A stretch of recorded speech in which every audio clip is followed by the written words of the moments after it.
2996 వార్డులు, 116 మున్సిపాలిటీలు, 7 కార్పొరేషన్లలో పురపోరు.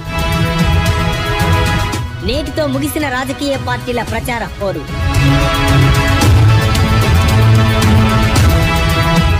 ఓటర్ల కోసం నోట్లేంటి, టీవీలు కొనడానికి కూడా వెనుకాడని అభ్యర్థులు, పార్టీలకు ప్రతిష్టాత్మకంగా మారిన పురపోరు. ఇదే ఇవాల్టి బిగ్ స్టోరీ.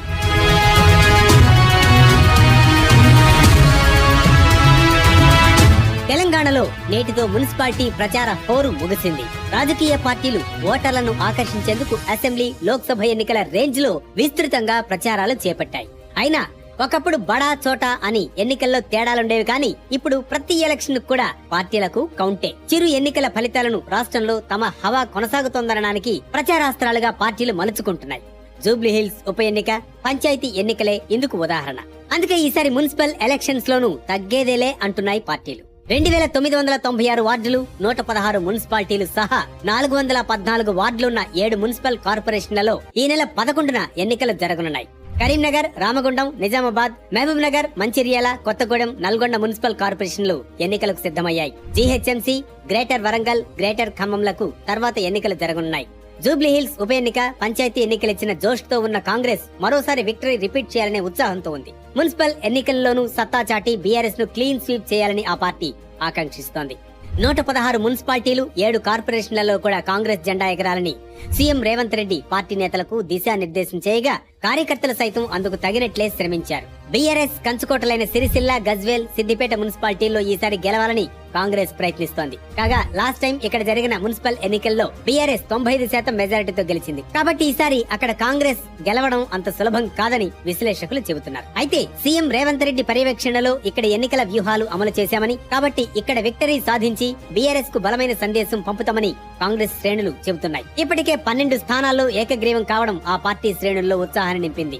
ఇక గ్రాండ్ విక్టరీ కోసం ఎదురు చూస్తున్న బీఆర్ఎస్ ఈ ఎన్నికలతో పూర్తిగా రాష్ట్ర రాజకీయాల్లో పుంజుకోవాలని భావిస్తోంది. జూబ్లీహిల్స్ ఉప ఎన్నిక ఫలితాలు నిరాశపరిచినా పంచాయతీ ఎన్నికల రిజల్ట్ పర్వాలేదనిపించడంతో ఆల్రెడీ పట్టున్న అర్బన్ ఎన్నికలను క్యాష్ చేసుకోవాలని ఆ పార్టీ ఆకాంక్షిస్తోంది. ఖమ్మంలో 8 మంది కార్పొరేటర్లు ఇటీవల కాంగ్రెస్ లో చేరి ఆ పార్టీకి షాక్ ఇచ్చారు. దీంతో ఉమ్మడి ఖమ్మం పరిధిలోని మున్సిపాలిటీలపై ఆ ఎఫెక్ట్ పడకుండా ఉండేందుకు బీఆర్ఎస్ నష్ట నివారణ చర్యలు చేపట్టింది. మరి ఇది ఎంతవరకు వర్కౌట్ అవుతుందనేది తెలియాల్సి ఉంది. సీఎం రేవంత్ రెడ్డి నియోజకవర్గమైన కొడంగల్లో గట్టి పోటీ ఇవ్వాలని బీఆర్ఎస్ ప్లాన్ చేస్తోంది. కొడంగల్ మున్సిపాలిటీలో బీఆర్ఎస్ గెలుపు జెండా ఎగిరితే సీఎం సొంత నియోజకవర్గంలోనే ఎదురుదెబ్బ కొట్టినట్లవుతుందని గులాబీ దళం భావిస్తోంది. కాంగ్రెస్ పై వ్యతిరేకతను ప్రజల్లోకి విస్తృతంగా తీసుకెళ్లేందుకు ప్రయత్నించింది. 2 ఏళ్లలో మళ్లీ తమ సర్కారే వస్తోందంటున్న బీఆర్ఎస్ కు ఈ ఎన్నికల్లో విక్టరీ నమోదైతే బూస్ట్ లభించినట్లే. ఇదిలా ఉండగా ఈ ఎన్నికలతో మున్సిపల్ ఎన్నికల్లో గట్టి పాగా వేయాలని బీజేపీ కూడా ప్లాన్ చేస్తోంది. ఉత్తర తెలంగాణ సహా మహారాష్ట్ర, కర్ణాటక సరిహద్దులోని మున్సిపాలిటీలపై కమలం పార్టీ ఫోకస్ పెట్టింది. కాంగ్రెస్, బీఆర్ఎస్ లకు తేడా లేదని, 2 అవినీతి పార్టీలేనని ప్రచారం చేస్తూ ప్రజల్ని ఆకట్టుకునేందుకు ప్లాన్ చేస్తోంది. హైదరాబాద్ మీదుగా కేంద్రం ప్రకటించిన హై స్పీడ్ రైల్ ప్రాజెక్టులను ప్రస్తావించి ప్రమోట్ చేసుకుంటోంది. తెలంగాణలో పట్టు పెంచుకోవాలని అనుకుంటున్న బీజేపీకి మరి ఈ మున్సిపల్ ఎన్నికలు ఎంతవరకు సక్సెస్ అందిస్తాయో చూడాలి. ఇక జనసేన సైతం ఈ మున్సిపల్ ఎన్నికల్లో పాల్గొనడం విశేషం. 336 వార్డుల్లో జనసేన పోటీ చేస్తోంది. పవన్ కళ్యాణ్ ఇమేజ్ తో బరిలోకి దిగి తన అదృష్టాన్ని పరీక్షించుకోనుంది. కానీ గోదావరి జిల్లాలకు తెలంగాణ దిష్టి తగిలిందంటూ ఇటీవల పవన్ చేసిన కామెంట్స్ కు పెద్ద ఎత్తున విమర్శలు వచ్చిన నేపథ్యంలో జనసేన పర్ఫార్మెన్స్ పై ఆ ఎఫెక్ట్ ఎంతవరకు ఉంటుందో చూడాలి. ఇక ఇతర పార్టీలు సైతం తమ అదృష్టాన్ని పరీక్షించుకుంటున్నాయి. 52.43 లక్షల మంది ఓటర్లు పార్టీల భవితవ్యం తేల్చనున్నారు. వీరిలో మహిళలే ఎక్కువ ఉండడం గమనార్హం.